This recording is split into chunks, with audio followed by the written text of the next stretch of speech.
Hello, beautiful family, lovers of good things, lovers of beautiful things all over the globe. I bring greetings from a grateful heart. Good morning, good afternoon, and good evening, depending on your time zone. Thank you so dearly for always tuning into this platform. I really do appreciate. Please do it to like our video, share, and subscribe. Today, I have a wonderful one that I want us to watch, and I will be watching it with you. Sit back, watch it, and I'll be right back. Okay, good morning, good afternoon, good evening, and good night wherever you are, depending on your time zone. We are live at our Court currently with our formidable and ever-ready lawyer, barrister Sir Ifeanyi Ejiofor Onowu. We want to get an update from him on what is rightly going on at the moment at the Court of Appeal concerning the stop execution has been filed by the federal government of Nigeria. Please, barrister, good morning. Good morning. Please, can you update us on what is happening? Good morning, Muchineke. First of all, let me apologize for those that went to Supreme Court instead of coming to Court of Appeal. We indicated that the matter will be coming up before the Court of Appeal, not Supreme Court. But some went to Supreme Court, so we are sorry about that. The matter, the hostility has resumed already. The federal government filed application for stay of execution.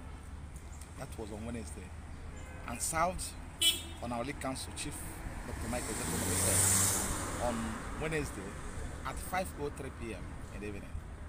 And we promptly prepared a response, counter affidavit to that application, and filed it on Friday before the close of work on Friday, and served on them. And within the Court of Appeal practice direction, fast track rules, we are within time to file it, and we'll file that within time, and they can only be entitled to response on law or for that video, which they also filed this morning. However, when the matter was called up, appearances was announced, the federal government lawyer applied for an adjournment, which was stoutly opposed by our lead counsel, Chief Michael Ozekhome, saying, insisting that this application is not valid, that it must go on, the hearing must go on today, possibly see the possibility of disposing the case today. So, and the court, being aware of the fact that the application itself has a lot of need to be had expeditiously and ruled upon, adjourn the matter to 12 p.m. this afternoon to enable them respond on law. So since they want to respond to our application, because 5 additional authorities which will serve on them this morning too. So that is what happened. Thank you very much. So we are going back to court by 12 p.m. Thank you. Thank you very much, barrister. We Omochukwu writers are right at the premises of the Appeal Court, Appeal Federal High Court, Abuja, and will be giving you bit by bit updates of what is happening today. Thank you very much, and remain blessed. We are family, tenaciously believing that we are coming out here today victorious. Amen. Thank you so much. Amen. God is with us. God bless you. Emmy, you know, every time we're having this conversation, we always get to the point where we begin to question, is it or is it not? But what we're looking at right now is the fact that Kanu's lawyers are saying he's been discharged and acquitted. The federal government is saying no, he has not been acquitted or discharged, as the case may be. So we're back to this front and back.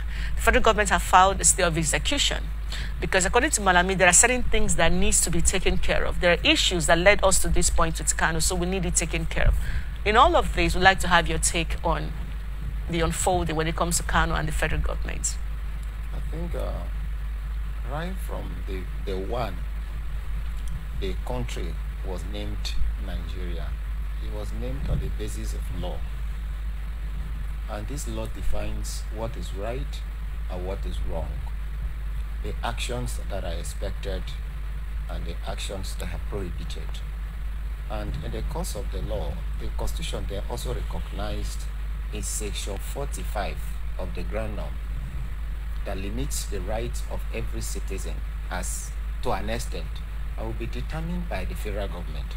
When I say federal government, I'm talking about the 3 arms of government. And if we are citizens and we feel that we are aggrieved, there are recommended channels through which these grievances are settled. If you go outside what the recommendation of the law, it therefore means you are being a rebel or you are rebellious to the nation for which you are supposed to be a citizen. You know, most times Nigerians will only talk about the right to do this, the right to do that. That is the fundamental rights, forgetting that there are other provisions that also limit those rights. Nigeria is a sovereign state.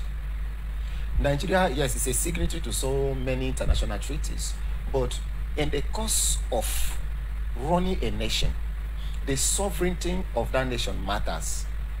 That is why the law will always tell you that the vital interests of a state counts in whatever decision you are making. Take for an instance, Texas in America have been on the issue of we want to go, we don't want to go. They are still in America. What about a Canada? A Canadian court ruled at the time on the issue of people's secession, where she said that secession will be finally determined by the state. What is the court trying to say? The vital interest of the state. And the vital interest is the reason the state exists. State can go to war to protect their vital interest. And what is the vital interest? Their territorial integrity. They are valued or values. All these are the vital interests, their identity. So state can go to war in order to protect this interest, because without them, you are no longer in existence. So Ejiofor is telling you today that Nnamdi Kanu has been discharged, but the federal government is telling you Nnamdi Kanu discharged by the appeal court, yes, but was not acquitted, meaning we can still press these charges. They can appeal, which they have done. And we are talking about issues that border on terrorism, where our criminal code should determine certain actions. The appeal court didn't look at the matter. The appeal court only brought what I see as very strange to law, citing the right of the accused, relying on international laws in a sovereign state.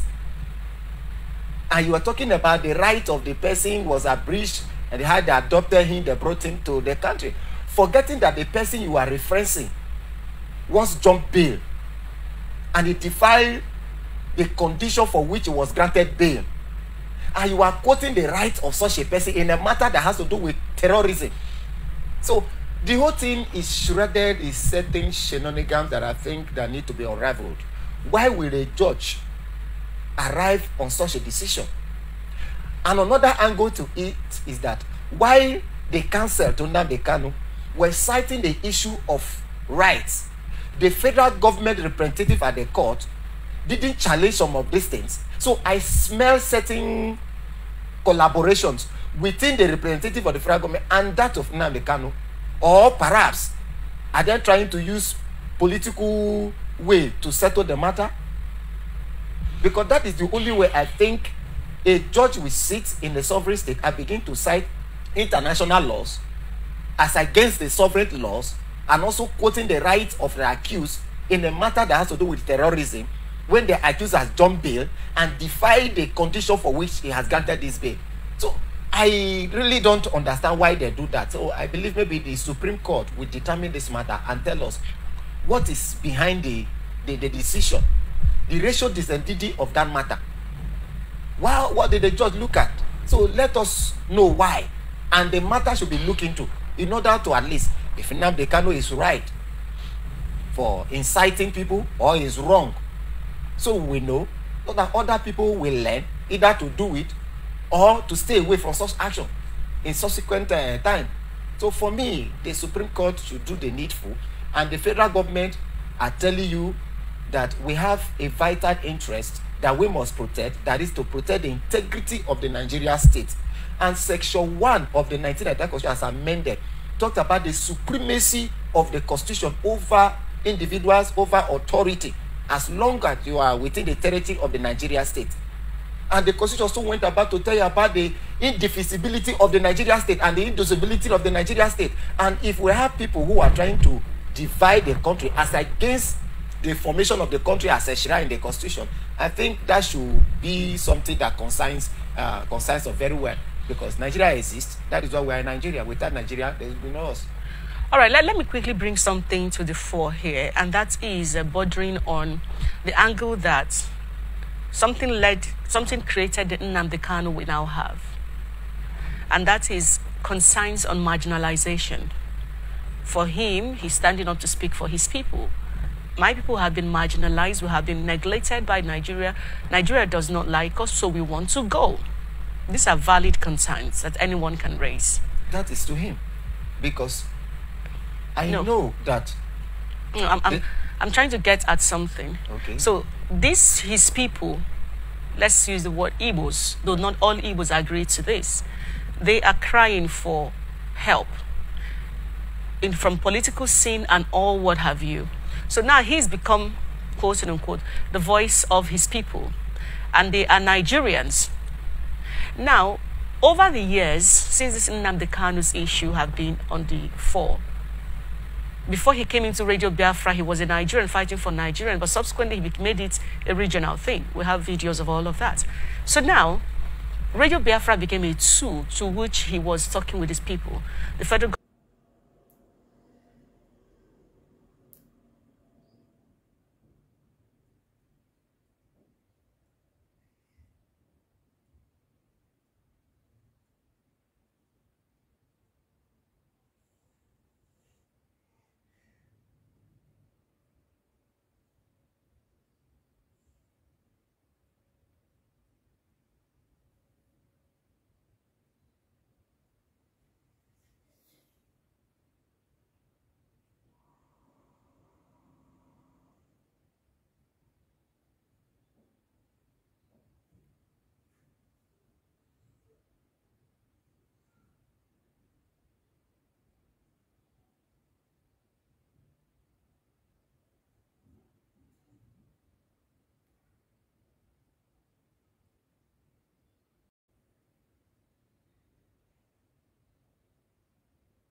narrative, and this thing is creating much agitation.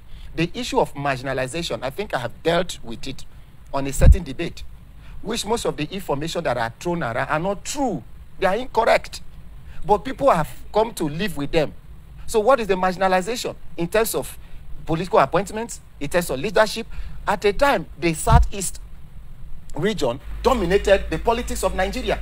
There were president at the same time, Senate president at the same time, speaker. My word, that brings us to the end of this beautiful update. Do wait to like this video, share and subscribe. The best thing for you to do is to join this family by smashing on that red subscribe button that says subscribe and turn on the bell icon for more latest updates. See you when I see you. From me to you, I say bye.